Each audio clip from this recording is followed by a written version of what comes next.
Do you host a podcast, manage a studio, or support podcasters? And are you wondering whether it's possible or even relevant to create a Wikipedia page for your show, its host, or your production company? If so, this video is for you. I'm Albin from WikiConsult, and today I walk you through everything you need to know about podcasts and Wikipedia, how eligibility works, what the rules are, and how this can actually help your online visibility, including on AI tools like ChatGPT. Before we dive in, this video is based on a detailed article on our website, which you'll see in the background throughout. If you prefer reading or want more in-depth info, just check out the link in the description. Let's get started.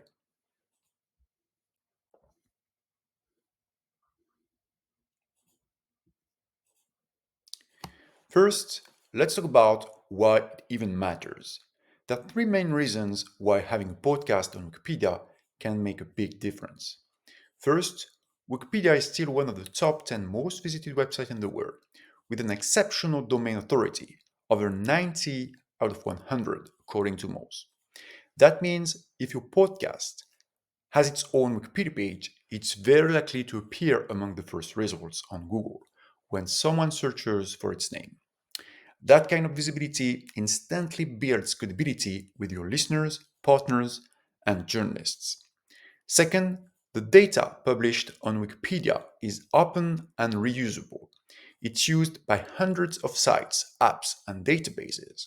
It's also indexed by search engines and large language models, such as ChatGPT or Gemini. So, a podcast that exists on Wikipedia is far more likely to be referenced, quoted, or discovered in other online contexts. And third, a Wikipedia page is long term. Unlike social networks or listening platforms where content disappears in a few hours, an encyclopedia entry can last for years and even be connected to topic lists like English language podcasts or comedy podcasts. In short, Wikipedia gives your podcast a permanent digital footprint.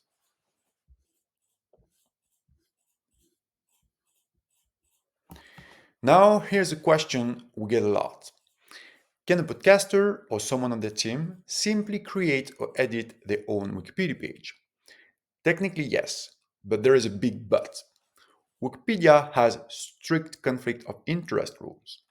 If you write about your own show, your emperor's show, or a client's show, that counts as a conflict of interest. That doesn't mean it's forbidden, but it must be transparent. You have to clearly state on your user page or on the talk page that you're contributing in this capacity. If you don't, your edits are likely to be removed quickly, and your account could even be blocked. Wikipedia volunteers are extremely good at spotting undeclared conflicts of interest, so always play it safe and transparent.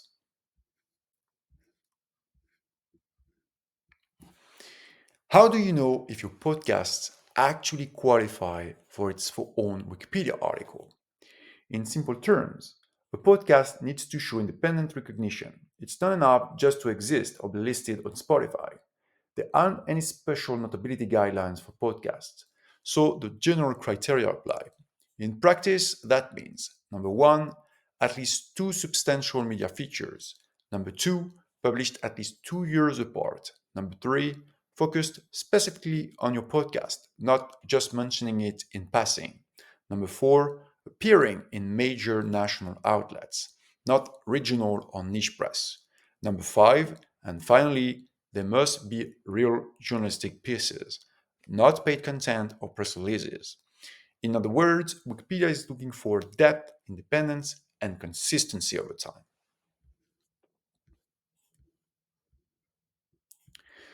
Let's make that concrete. Here are a few examples of podcasts and studios that already have their own pages.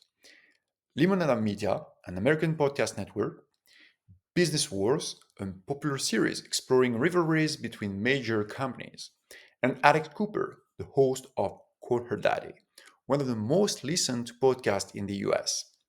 But remember, just because a similar podcast has a Wikipedia page doesn't mean yours will automatically qualify. Wikipedia doesn't accept the argument, they have one, so I should too. Everything depends on the independent sources, not on comparisons.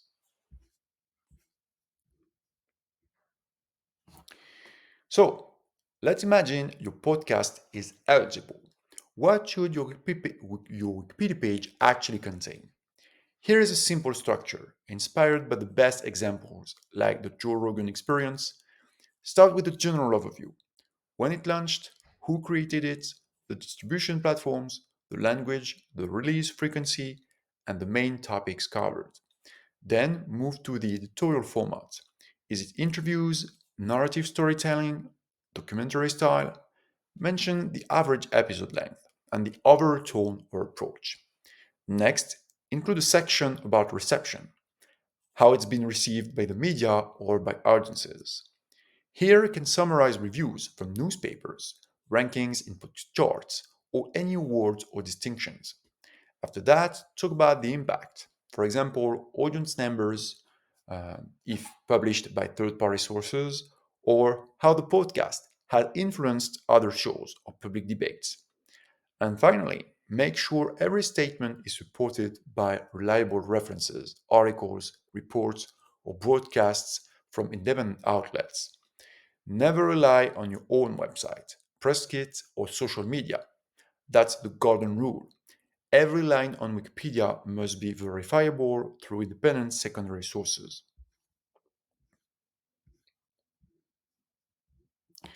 Now, what if your podcast doesn't yet meet those criteria? That's totally fine and actually very common. It doesn't mean your project lacks value. It just means there is not enough independent coverage yet for Wikipedia to recognize it as notable. In this situation, you have two main options. First, work on your press relations. Try to secure interviews or feature articles in national media. The more recognized and in depth those publications are, the stronger your case will be later.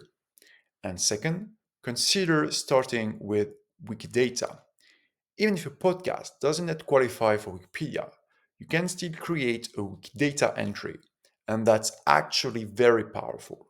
Why? Because Wikidata feeds information into Google's knowledge graph, voice assistants, and even tools like ChatGPT. So it's an excellent first step for visibility in the broader digital ecosystem. To sum up, having a Wikipedia page for your podcast can massively boost your visibility, credibility, and long term presence online, but only if you meet the encyclopedia's strict standards. If you're not sure where you stand, or if you'd like professional help assessing your eligibility, that's exactly what we do at Wikiconsult. You can visit our website, wikiconsult.com, to learn more or contact us for personalized Wikipedia audits for your podcast, host, or studio. Thanks for watching, and I see you soon on Wikiconsult.